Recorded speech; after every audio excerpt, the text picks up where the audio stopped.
Entretien des Patriotes, bonjour à tous. Estronzi, disciple d'Orwell, et Brigitte tourne le dos à une victime de harcèlement. Avant de traiter ces informations et beaucoup d'autres, je voulais remercier, ils sont nombreux aujourd'hui, merci à eux, tous ceux qui me permettent de vous offrir ces entretiens tous les jours et qui me permettent à cette chaîne de se développer. J'espère pouvoir vous offrir bientôt de nouvelles surprises. Alors aujourd'hui sont à l'honneur des fidèles parmi les fidèles, vous connaissez parfois leurs noms, Vite Frexit, VTT Pollux, Bruno Laurent, Ferdinand Richter, Ludovic Martin, Thierry V, Claudine Warin, Monique Leblanc et Libermarche. J'espère que j'ai bien prononcé. Merci à eux du fond du cœur. Et puis je tenais à vous remercier pour votre soutien inconditionnel. Vous êtes formidables, les petits pouces levés, les gentils messages et la diffusion sur d'autres réseaux sociaux. Hier, 9 novembre, nous commémorons une date importante pour nous gaullistes, la disparition du général de Gaulle. À la mémoire du général de Gaulle, qui nous manque chaque jour davantage. La France est veuve, disait-il. Je vais vous lire un très beau texte du général de Gaulle. C'est peut-être ce texte qui a donné le goût à beaucoup de Français de rejoindre le mouvement gaulliste. Toute ma vie, je me suis fait une certaine idée de la France. Le sentiment me l'inspire aussi bien que la raison. Ce qu'il y a en moi d'affectif imagine naturellement la France, telle la princesse des contes ou la Madone aux fresques des murs, comme vouée à une destinée éminente et exceptionnelle. J'ai d'instinct l'impression que la Providence l'a créée pour des succès achevés ou des malheurs exemplaires. S'il advient que la médiocrité marque pourtant ses faits et gestes, j'en éprouve la sensation d'une absurde anomalie, imputable aux fautes des Français, non au génie de la patrie. Mais aussi, le côté positif de mon esprit me convainc que la France n'est réellement elle-même qu'au premier rang, que seules de vastes entreprises sont susceptibles de compenser les ferments de dispersion que son peuple porte en lui-même, que notre pays, tel qu'il est parmi les autres, tels qu'ils sont, doit, sous peine de danger mortel, viser haut et se tenir droit. Bref, à mon sens, la France ne peut être la France sans la grandeur. À la lueur de ce texte, on comprend mieux pourquoi Jean-Michel Aplathy voulait absolument raser Versailles, raser la grandeur de la France. Si vous n'avez plus la grandeur, la France n'existe plus. Ces socialistes, ces européistes veulent absolument effacer ce que nous sommes. Et nous sommes toujours debout, nous sommes toujours droits. Nous portons la flamme de la France dans notre cœur et nous la défendrons jusqu'au bout. Nous étions en compagnie du géant général de Gaulle sur les sommets de l'idéal. Et là, je vais vous faire une véritable glissade, une chute. Nous allons entrer dans les égouts de la classe politique française et nous allons fréquenter les rats et l'air. Oui, Estronzi. Qu'est-ce qu'il a dit, celui-là ?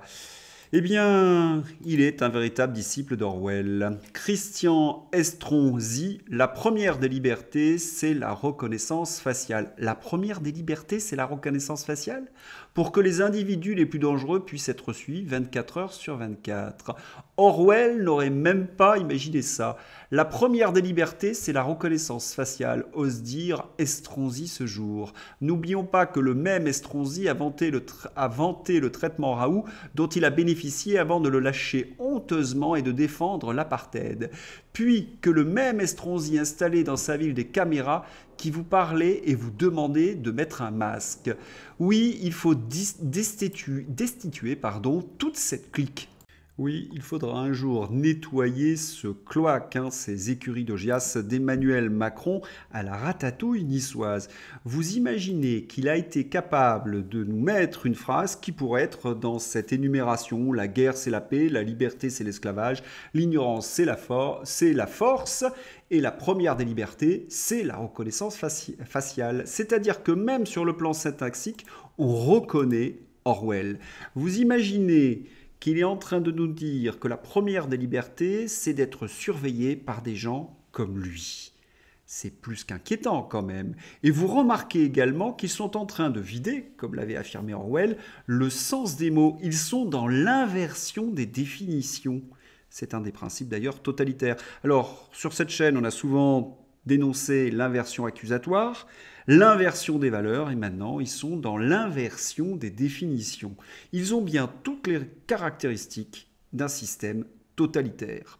Alors, il y a certains naïfs qui sont en train de me dire « Oui, mais vous exagérez, vous voyez le mal partout, il y aura des garde-fous. » Mais l'ennui, c'est que le contrôle social à chinois existe. J'ai montré hier que certains hommes politiques, notamment des sénateurs, étaient très favorables. Nous avons tous les éléments, le Digital Act pour surveiller tout ce que nous écrivons sur les réseaux sociaux, l'identité numérique dont j'ai parlé hier, la reconnaissance faciale très chère à la ratatouille niçoise, et il y a évidemment l'euro numérique.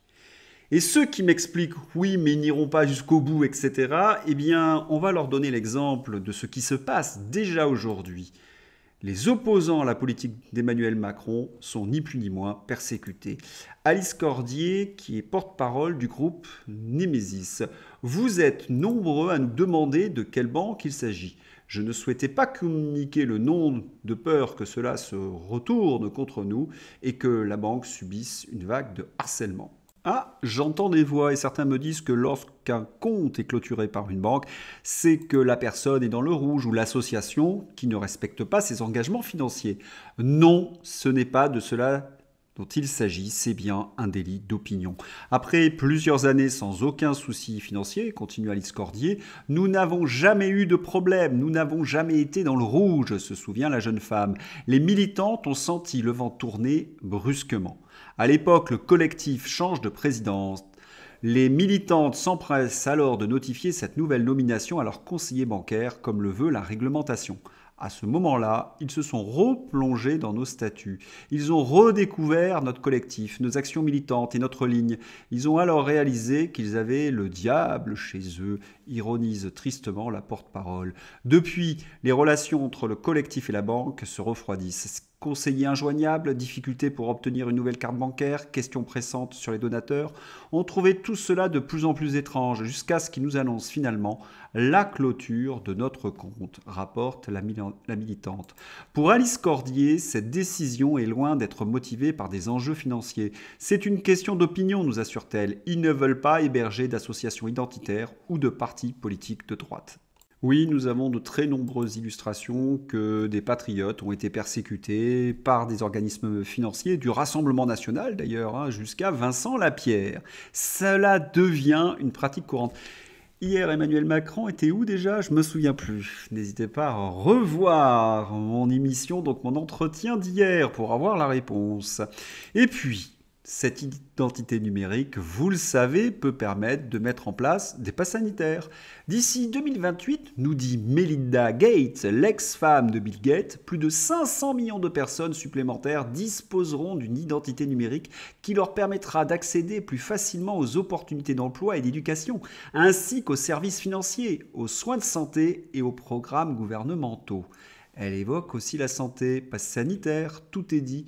On doit se battre pour la liberté contre ce crédit social de toutes nos forces. Sinon, ça sera bien 1984 d'Orwell. Pensez que l'alcoolique anonyme qui nous sert de ministre de la Justice est devant la Cour de justice de la République. Un fait tout à fait inédit. Il aurait dû démissionner il y a bien longtemps. Et que nous dit Alexis Kohler? Quel aveu? Vous savez que c'est le secrétaire général de l'Élysée. Eh bien, Alexis Kohler a reconnu que si Emmanuel Macron gardait Éric Dupond-Moretti, c'est parce que tous ses ministres sont mis en examen. Oui, ils sont tous mis en examen. Voilà le monde dans lequel ils nous font vivre. Il y a peut-être encore un peu d'espoir dans la démocratie. Il y avait une motion de censure. Ah, la motion de censure. Seules 167 voix ont été réunies sur 289 requises. Ce rejet vaut adoption en première lecture du projet de loi de finances. Le texte va désormais poursuivre sa course au Sénat, où il est attendu à partir du 23 novembre. L'Assemblée nationale a rejeté dans la nuit de jeudi à vendredi, dans un hémicycle quasi désert, la motion de censure de la France insoumise déposée en réplique au 49.3 d'Elisabeth Borne sur la partie dépenses et l'ensemble du projet de loi de finances du budget 2024. Cette 24e motion de censure contre la Première ministre a obtenu 167 voix, bien loin des 289 requises pour faire tomber le gouvernement. Ce rejet vaut adoption en première lecture du projet de loi de finances. Au rythme où vont les choses, les corbeaux vont finir par voler à l'envers. Les corbeaux qui volent à l'envers, c'est une image baroque de l'Apocalypse.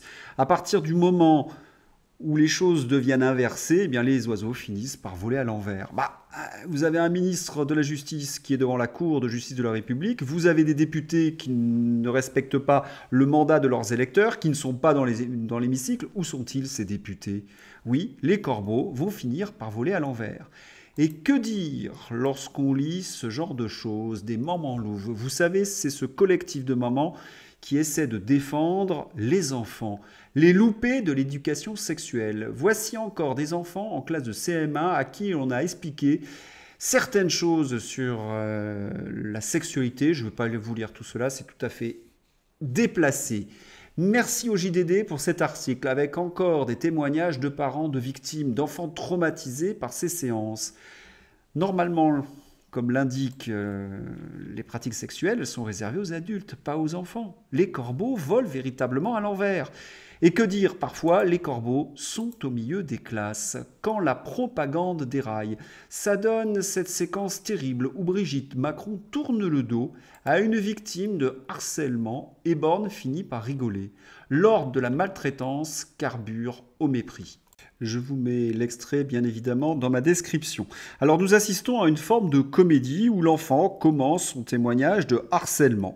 C'est la scène 1 et les deux actrices font semblant d'avoir de l'empathie. Elles sont concentrées, elles sont tournées vers ce jeune garçon. Et puis, patatras, scène 2, cela déraille. Brigitte montre ostensiblement qu'elle s'ennuie, qu'elle n'en a strictement rien à faire de la souffrance du petit bonhomme. C'est un véritable moment de vérité. Et oui, Brigitte Macron est marraine des campagnes contre le harcèlement afin d'apparaître comme une bonne personne, mais dans cette scène, elle montre son vrai visage, elle apparaît au naturel, elle apparaît donc telle qu'elle est, comme une personne méprisante. Et oui, elle n'était pas au défilé LVMH ou dans une fête onéreuse à l'Élysée. Et puis, je voudrais me permettre une remarque. À chaque fois qu'on nous parle de harcèlement, on nous présente des cas légers. Pas du tout de vrais drames comme il en existe tant dans les collèges. Pour quelle raison? Eh bien tout simplement parce que les Français s'apercevraient que les hommes politiques sont responsables de la tragédie que vivent de trop nombreux adolescents. Par essence, toutes ces séquences de communication sont des jeux de théâtre, du pur théâtre, mais quel plaisir quand les masques tombent ou qu'ils sont arrachés et que nous pouvons enfin contempler au naturel les hideux visages de tous ces politiques. Ah, ils veulent apparaître comme de belles personnes et on les voit affreux, sales et méchants.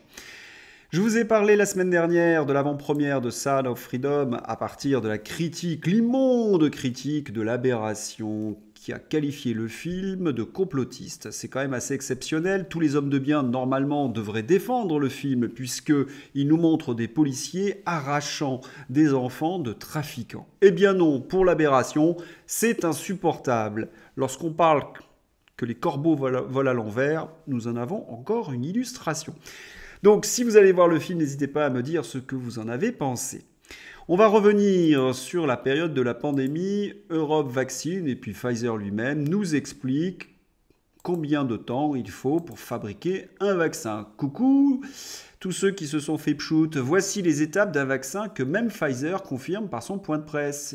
1 à 10 ans pour découvrir donc le pchout, 1 à 2 ans pour l'évaluation de la sécurité, 12 à 18 mois pour la phase 1, 2 ans et plus pour la phase 2, 3 à 5 ans pour la phase 3, 1 à 2 ans pour homologuer le produit avant commercialisation. Toute la vie du vaccin pour la pharmacovigilance. Donc ce n'était pas un pchout, mais un produit expérimental. Et en passant ces étapes qui n'ont pas été modifiées sur les sites gouvernementaux de chaque pays, elles sont toujours valides. En résumé, le produit n'avait pas passé l'étape de la sécurité avant que vous le preniez. Le ton de ce tweet est un petit peu persifleur, mais il a pour but de faire prendre conscience que trop de gens sont allés naïvement croyant que les choses étaient sûres. Ils n'ont pas écouté les journalistes de la réinformation. Et là, évidemment, c'est la stupeur. Vous avez été assez nombreux à m'écrire au sujet de ces étoiles qui avaient été taguées sur des immeubles parisiens. Pourquoi je n'en ai pas parlé? Parce que j'ai senti l'embrouille.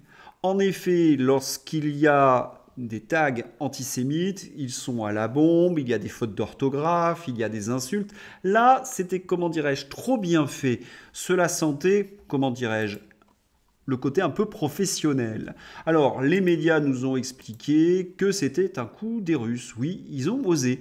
Tag d'étoile de David, Paris condamne une ingérence numérique russe. Alors là, il faut vraiment se pincer pour y croire. La France a condamné jeudi avec fermeté le rôle d'un réseau russe dans l'amplification artificielle de la primodiffusion sur les réseaux sociaux des photos de tag représentant des étoiles de David. Bon, c'est tellement n'importe quoi que je passe rapidement.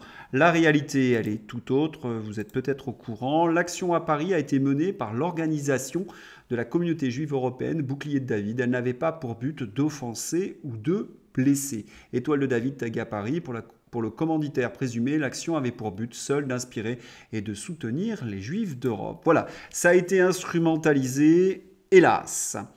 Et puis, il y a quelqu'un qui fait du mal, je pense, au camp qu'il sert. BHL, ça faisait longtemps que je n'avais pas parlé. Poutine a fait la grande alliance entre l'impérialisme russe et l'islam radical. L'écrivain philosophe, alors je ne savais pas qu'il était écrivain et philosophe, on vient de l'apprendre, qui signe son 3e film sur l'Ukraine. Ah, je ne savais pas non plus qu'il était réalisateur, je pensais que c'était quelqu'un qui tourner quelques images pour obtenir des subventions, insiste sur le fait que les Ukrainiens se battent face à un pays, la Russie, qui est en train de déclencher une guerre mondiale. Bon, je vais cesser d'être narquois sur les qualités de philosophe, d'écrivain et de cinéaste de BHL. Non, ce qu'il y a de choquant, c'est que le journal Le Figaro puisse encore ouvrir ses colonnes à ce facteur de désordre, ce facteur de haine qu'est Bernard-Henri Lévy.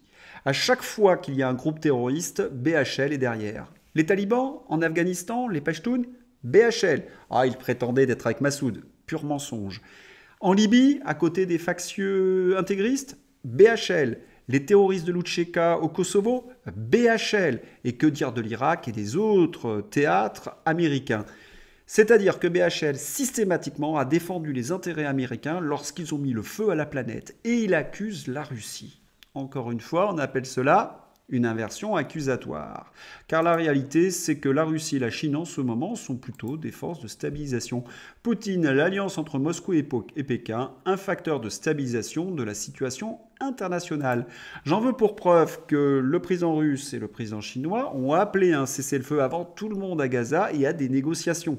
Les Américains ont fini par se rendre à l'évidence bien trop tard. Et que font nos députés ? Enfin, lorsqu'ils sont présents, parce que généralement ils sont aux abonnés absents, eh bien, ils continuent de financer la guerre. Ça, c'est insupportable.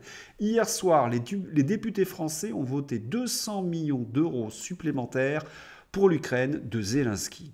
Tenez-vous bien, seuls 111 députés ont voté sur 577. Absentéisme 81%. Et puis vous ne rêvez pas, 200 millions d'euros, c'est 200 millions d'euros de vos impôts qui vont dans les caisses d'un État corrompu qui a perdu la guerre.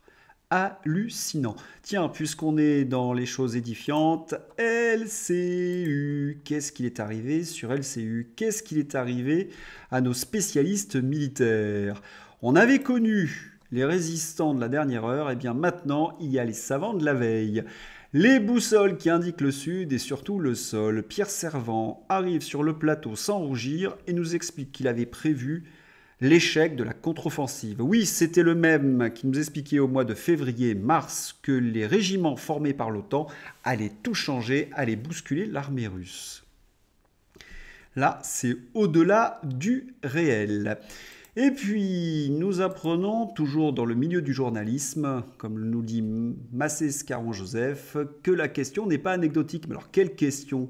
Eh bien, les journalistes ont accompagné le Hamas le 7 octobre. Et oui, si cela est avéré, il faut une explication et des sanctions, et vite. Et puis entre nous, il y a quand même pas mal de monde qui connaissait l'attaque du Hamas du 7 octobre. Entre Benjamin Netanyahou, le chef de l'opposition, l'Égypte, maintenant les journalistes américains. Cela fait quand même beaucoup. À vous de tirer vos conclusions. Quand on regarde la presse européenne, la presse aux ordres, conflit Israël-Hamas, la colère monte dans les pays arabes face à la souffrance des Gazaouis. Oui, de plus en plus, ces informations qui sont là depuis le début sont à la une de nos journaux. En Jordanie comme en Égypte, la population ronge son frein face à des pouvoirs qui, craignant pour leur survie, contiennent la colère à tout prix.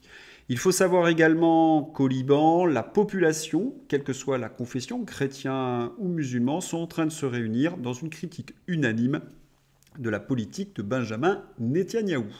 Et nous savons également qu'aux États-Unis, la colère est très forte, ce qui oblige Joe Biden à faire pression sur Netanyahou. Alors, dans la presse israélienne, on apprend que les chefs du Mossad et de la CIA discutent des otages au Qatar. C'est ce que je vous ai dit depuis le début, il y a en effet des négociations. Vous le savez, la communauté internationale est à peu près à l'unisson aujourd'hui, il y a une condamnation de la politique de Benjamin Netanyahou sur la bande de Gaza, à tel point qu'Emmanuel Macron se permet une séquence de communication. Même le journal Le Monde est très prudent à ce sujet. En pleine guerre entre Israël et le Hamas, le pari risqué d'une conférence à l'Élysée sur l'aide humanitaire à Gaza. Organisé à la hâte, j'adore organiser à la hâte, on voit bien que ce n'est qu'un exercice de communication pour flatter Emmanuel Macron. Le rendez-vous doit réunir jeudi quelques 80 États et ONG. Vous remarquez qu'on met sur le même plan les États et les ONG. Combien il y aura véritablement de représentants des États? Ça, on ne le dit pas. Soucieux de répondre aux besoins de la population civile palestinienne, mais sans garantie sur l'envoi de l'assistance. Ce qui signifie ce n'est que de la gesticulation d'Emmanuel Macron. Alors je me suis demandé si cette conférence était présentée dans les journaux étrangers. Vous vous en doutez, il n'y a strictement rien. Non, le sommet dont on parle, c'est celui qui va être organisé par l'Arabie Saoudite au sujet de Gaza. Comment voulez-vous que les journalistes des pays étrangers puissent s'intéresser aux pitreries d'Emmanuel Macron? Aucun intérêt. Allez, on va terminer ce journal sur une photo détournée. Vous savez que dans la période stalinienne, les révolutionnaires bolcheviques qui avaient été jugés avaient été effacés des photos à côté de Joseph Staline. Là, vous avez Mélenchon et c'est Garrido qui est effacé. Voilà, une très bonne initiative. J'espère que vous avez aimé ce journal. Je vous souhaite une excellente journée, un très bon week-end et puis à bientôt. Au revoir.